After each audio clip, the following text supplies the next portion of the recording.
we get to that, Neal, I want to ask you about a story you ran last night. A version of it's going to run again at 2 o'clock in our pregame show. The trophy at stake today kind of has an interesting history. Can you talk a little bit about what you learned there? Well, Lamar Hunt always talked about, well, we've got a trophy. We have a trophy. He'd refer to the trophy just talking to him, not in press conferences, but, well, we have a trophy. So if they played a preseason game or if they played any game between these two franchises, they would exchange a trophy. And finally, somebody, and it was not me, there were 3 or 4 of us standing there, and Lamar Hunt was very accessible. He would be at press conferences in the back of the room. He'd be there at the draft, just walking around, and you could talk to him, and it was no big deal. There was no entourage, despite the fact that he was a very wealthy man who had played a huge role in the growth of soccer and the growth of professional football. You wouldn't have known that. He was a normal guy. He loved college football. He loved pro football. He loved soccer. He was a big sports fan. And he would be talking, yeah, we have this trophy that we have back and forth. And this was after Jerry Jones bought the Cowboys in 1989. So after that, 2 people who live in Dallas, who lived on the same road, Preston Road in North Dallas, or wherever it is they live, the nice area of Dallas, they decided, since we live on the same road, let's have a little personal trophy. So somebody asked him about it specifically, and he told us, and then a station down in Dallas was able to get both of them together, or not together, but they were able to interview Lamar Hunt's son, Clark Hunt, the current chairman and CEO of the Chiefs, and Jerry Jones, and they both talked about the origin of this Preston Road trophy. And Marleah, Jerry Jones says, as we saw it a few minutes ago, Jerry Jones said it looked like a birdhouse. What did it look? It looked like a birdhouse to me, too. It does, and it's funny because, at Patrick Mahomes and Andy Reid press conferences this week, they were both asked about the trophy, and I was a little confused by their answers at first until I, kind of heard the backstory that you gave me, because Mahomes was like, the what? Oh, yeah, well, we want to bring that, huh? He clearly didn't really know what it looked like or what it was. So you told me that story. You said, oh, yeah, he was asked about it. He clearly didn't know. Yeah. So I went and downloaded, when we got down here, I downloaded or yesterday morning before we left, I downloaded the press conference and found that, and you're right. He was kind of trying to be polite, but it's like, You could see the moment he was like, oh, no. I don't know what he's talking about. Yeah. But so there is a trophy. It is not on display publicly. It's on display unless, if you go to the homes of Clark Hunt or Jerry Jones. Yeah. Okay, let's talk about today's game. I think if preseason you told me there's a game in week 12 that's going to be between a 5-5 team and a 6-5 team and a 5-1 team, you'd say, okay, well, this is on pace to be the most watched regular season game in NFL history. A lot of reasons for it. Time slot, this is huge. There's a reason why the NFL scheduled Cowboys Chiefs on Thanksgiving Day in Dallas. But Neal, these are 2 storied franchises who are both fighting for their playoff lives. Chiefs 1 game out of the playoff picture. They're chasing a wild card spot. Both teams sit in 10th in their respective divisions with 6 games to go, and a win today would go a long way for either of these teams. No, this is an important game. Yeah. It's not as critical in one regard, and we don't normally say that. Oh, this game's not quite as important, but it really isn't, because this is not in the conference. If there's a game to lose, it's for the Chiefs today. Or for the Cowboys. Yeah. So this is the one. If you have to lose one, this is the one to lose. But then if you do lose this, you have to win everything else. Yeah. And I mean everything else. Yeah. So it's a big deal. Why is this a big game? The Chiefs have been the biggest story in the NFL, whether you like them, hate them, love Andy Reid, love Patrick Mahomes, love Travis Kelce and his girlfriend, or hate them all. They are the biggest story because they've been the most successful franchise in the NFL over the last 6 years. They've replaced the New England Patriots. But the Dallas Cowboys have remained large, big, larger than life because of their brand. They haven't won anything of note. Have they even won a playoff game in your lifetime? In my lifetime, probably not. I think their last Super Bowl championship came like in 1996. Yeah. I think was it. Yeah. So, maybe it was. So you said the season before you started covering the Chiefs, right? Yeah. No, I was covering the Chiefs then. So I started covering the Chiefs in 1993. How old were you in 1993? -2. -2. So I've watched the rise of the Chiefs, and they never got respected the way they deserve. The Chiefs had the winningest record in the NFL in the decade of the 90s, but they didn't reach the Super Bowl. They didn't play in a Super Bowl. So as a result, we knew how great they were. players knew how great they were, but the country at large did not. And the fact is, because of Andy Reid and Patrick Mahomes and Travis Kelce and Chris Jones and all those guys, they are now at that level because they have won Super Bowls. They played in multiple Super Bowls. And so they have risen to the mountaintop. I don't know how the Cowboys have stayed on the mountaintop. They have a great jersey and they got a great emblem on their helmet, but beyond that, they don't have a lot. They don't win. As a Cowboys fan, a Chiefs-Cowboys fan, the Cowboys, all they do is break my heart, so I've kind of quit caring. Yeah. Okay, let's talk a little bit more about what we're looking for today, as we got a little bit of time left. Who has a better quarterback? Oh, okay. Based on numbers, who has the better quarterback? Well, those are two different questions. Based on numbers, the Cowboys, right? I mean, they have the same amount of interceptions. Dak Prescott scored a couple more touchdowns and has a better QBR. Intangibly, I would say Patrick Mahomes, obviously. He's higher in the MVP, betting odd favorites to win this year. And I think what he does for the team is more significant. But, Neal, I'm so excited to hear what you have to say. I don't think Dak's very good, but Dak's numbers, yeah. 23 touchdowns, 7 interceptions. Mahomes, 18 touchdowns, 5 fewer and 7 interceptions. Yep. I think the difference is the lack of protection. Mahomes has been sacked more times, 24 sacks for a guy that it's almost impossible to sack. Patrick Mahomes very rarely gets sacked, but he's been sacked 24 times in 11 games. Dak's been sacked 17 times. The Cowboys have a better offensive line, anchored by Cooper Beebe from Piper, Kansas, who grew up as a Chiefs fan, by the way. Yeah, 20 minutes down the road from Arrowhead Stadium. But I think Mahomes is the better quarterback, but in terms of numbers and stuff, I'm shocked to say I think that Dak Prescott has had a better season. Yeah, you bring up a great point, because I think there's a couple of these numbers on paper that are maybe a little bit deceiving if you don't dive into them. Look, the Cowboys, Neal, you and I have talked about this. I know you feel strongly about this. The defense is bad. They're in the bottom 4 in nearly every statistical category. 29th in yards, 30th in passing defense, 22nd in run defense. I think 31st in points. Yeah. That's like my grade point average. No. I always flunked everything. They flunked defense. So I'll add the asterisk that the acquisition of Quinnen Williams at the trade deadline, the all-pro defensive tackle from the Jets, was huge. So their run defense prior to getting him was last in the league, 4th to last in the league. Now they're number 1. Yes, they played the Raiders. They also played the Eagles. So he had a career-high 8 QB pressures last week against Jalen Hurts and a really good Eagles offensive line. That was impressive. I think that's something to watch. Add the asterisk again.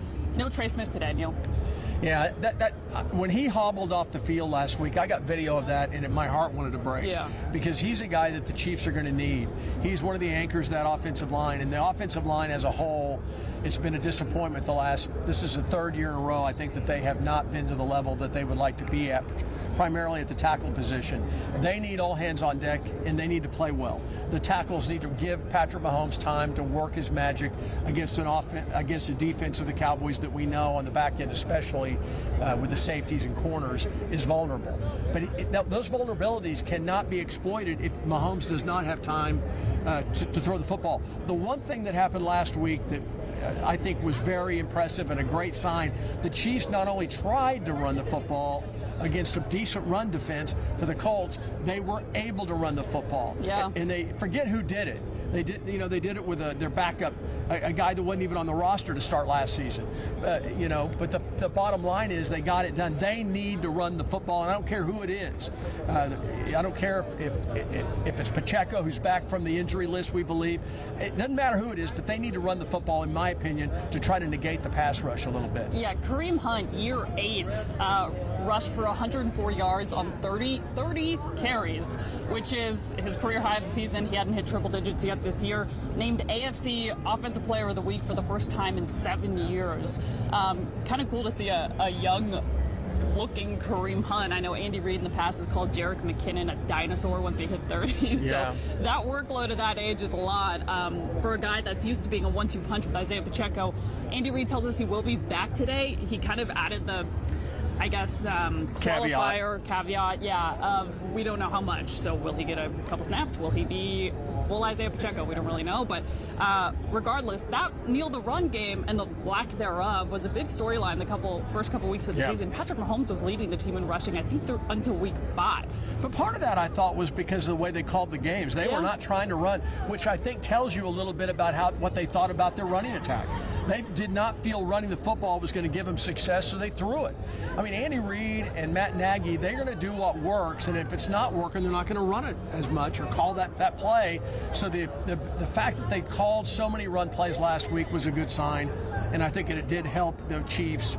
I thought it may have what got them over the hump, as they had to come from behind. It felt like the entire day fought back against that Colts team.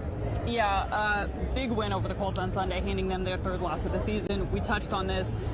The Cowboys handed the Eagles their 3rd loss of the season. So 2 teams with not great records, but coming off of really big wins, a quick 4-day turnaround. Neal, we touched on a lot of different topics, but big picture, what's going to be the difference in today's game? In my opinion, it's going to be what it always is. It's going to be tied to turnovers and the ability to make big plays on offense or defense. Big plays and turnovers rule in the NFL today. It was funny because last week the Chiefs had a lot of good offensive plays, but they didn't have the 80-yarder or the 60-yarder. Yeah. They didn't have that easy touchdown. They had long drive after long drive after long drive. That's not usually how it works. But if that's what it takes, I'm all for it. So I think it's going to be big plays. CeeDee Lamb, Pickens, those are 2 great wideouts. Dak Prescott has been able to get them the football. He fattened his numbers up last week, 2 weeks ago, against that awful Raiders team, just like the Chiefs fattened up their numbers against the Raiders. So I think this is going to be a very exciting game. And while the Chiefs don't have to, it's not an elimination game for the Chiefs. It's a game they need to try to win. It's one of my favorite points in doing kind of our prep work this week. Pickens is averaging the 2nd most receiving yards in the league this season. He's number 2. He is also averaging more receiving yards, has totaled more receiving yards than the entire Steelers wideout room, which is saying a lot. Then you have CeeDee Lamb, who's only played in 8 games, but if you average out his yards per game, he's number 8 in the league. So, he had an ankle injury, and so he had to sit out. Yeah. And that really is when Pickens began his rise. Pickens began to get the ball a lot more because they didn't have a choice. Yeah. A little bit like before Rashee Rice came out, it forced the Chiefs to get the football to their other receivers, including Travis Kelce, getting him more in the mix. You saw Hollywood Brown get in the mix more. We saw the rise of Tyquan Thornton. It gave him an opportunity. Yeah. Well, when CeeDee Lamb went out, it really helped the other Cowboys receivers, including Pickens. He cut one head off and 2 more grow back, kind of thing. Okay, well, we're getting ready to wind down here. I think you can see the lines starting to form behind us. A lot of folks getting ready to head inside. It's a mob. It's not a line. It's a mob. They're crazy. It's a mob. I did hear one "Let's go fans. Cowboys," but you're seeing a lot of red in here too, which is kind of exciting. Okay, I think for me it comes down to what you said: turnovers in that Colts game, the red zone interception to start the first quarter, and the subsequent touchdown. I mean, it was just shy of a pick 6. You can't. The fumble. Yeah, the Kareem Hunt fumble. I mean, cost some points. And those things can't happen. It's going to come down to those little things. Harrison Butker 5 for 5 last week, which was huge. But to me, we talked a little bit about the offensive line and the tackle situation. Jawan Taylor is going to need to have a clean day. Got a touchdown called back last week.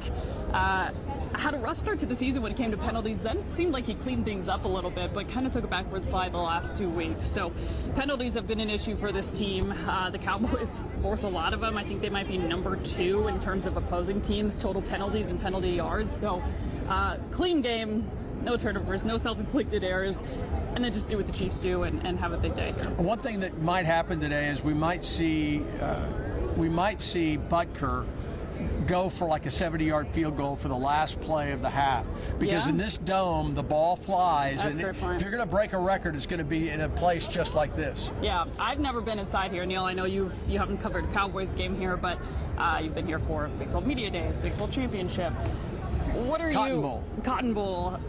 not about the game itself, but just about the atmosphere in the day. What are you most excited about? Well, I think it's just fun. This is the reason this game gets so much publicity is it's prime. It's the prime game.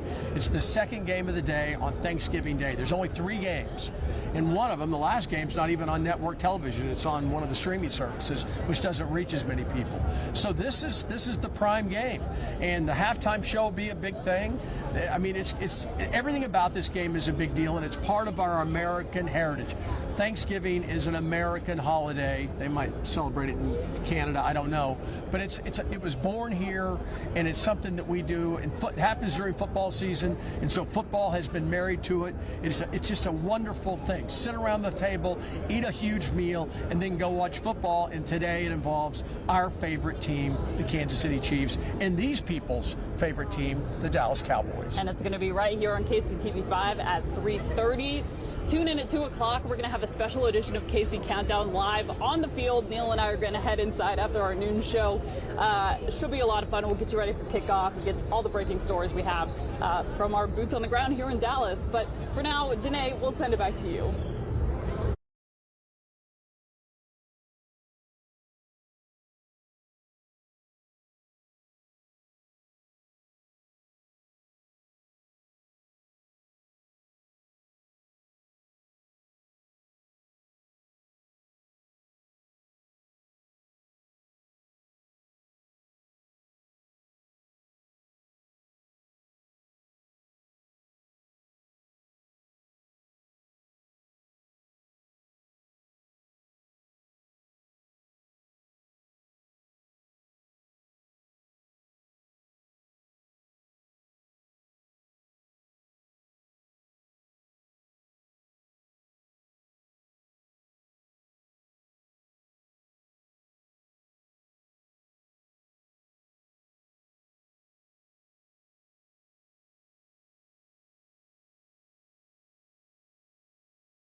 Welcome back into KCTV5 Plus on this Thursday. You never know who is going to join me here at the desk. And right now I'm joined by KCTV5's Grace Smith. Hello, Grace. Hello, Janae. What a pleasure to be here. And happy Thanksgiving to everyone out there. She's been hanging out with me. Yes, happy Thanksgiving to all of our viewers if you're just now joining us.